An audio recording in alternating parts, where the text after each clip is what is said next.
கடந்த ஜூன் 8ஆம் தேதி டெல்லியில் நடைபெற்ற இந்தியா கூட்டணி கூட்டத்தை புறக்கணிப்பதாக திமுக அறிவித்தது. ஆனால் திமுக தலைவர் ஸ்டாலின் அது குறித்து என்னிடம் எதுவும் தெரிவிக்கவில்லை என்று காங்கிரஸ் கட்சியின் மூத்த தலைவரான ப. சிதம்பரம் பேட்டியளித்தார். திமுகவின் இந்த முடிவை அக்கட்சியின் எம்பி மாணிக்கம் தாகூர் கடுமையாக விமர்சனம் செய்ய, மற்றொரு எம்பியான ஜோதிமணி திமுக கட்சி இந்தியா கூட்டணியில் தொடர வேண்டுமென வலியுறுத்தினார். தற்போது மீண்டும் செய்தியாளர்களுக்கு பேட்டியளித்த ப. சிதம்பரம், இந்தியா கூட்டணியில் இருந்து விலகுவதாக திமுக சொல்லவில்லை. இந்தியா கூட்டணியின் கூட்டத்தில் பங்கேற்கவில்லை என்பது வேறு, விலகுவது என்பது வேறு. மற்றபடி இந்தியா கூட்டணியில் இருந்து விலகுவதாக எனக்கு எந்த செய்தியும் வரவில்லை என்று தெரிவித்தார். இந்நிலையில் திமுக ஐடி விங் காங்கிரஸ் கட்சியை கடுமையாக விமர்சித்து சமூக வலைதளத்தில் பதிவிட்டுள்ளது.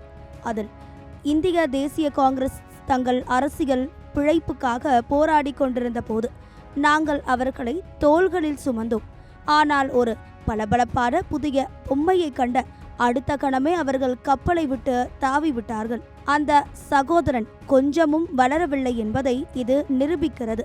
அவன் இன்னும் பெரிய கேலி கூத்தாகவே இருக்கிறான். நிலைமை மாறும்போது எங்களிடம் ஓடி வராதீர்கள், தப்பி பிழைக்க வாழ்த்துக்கள் என்று தெரிவித்துள்ளது. இதில் சகோதரன் என்று காங்கிரஸ் தலைவர் ராகுல் காந்தியை குறிப்பிட்டுள்ளனர்.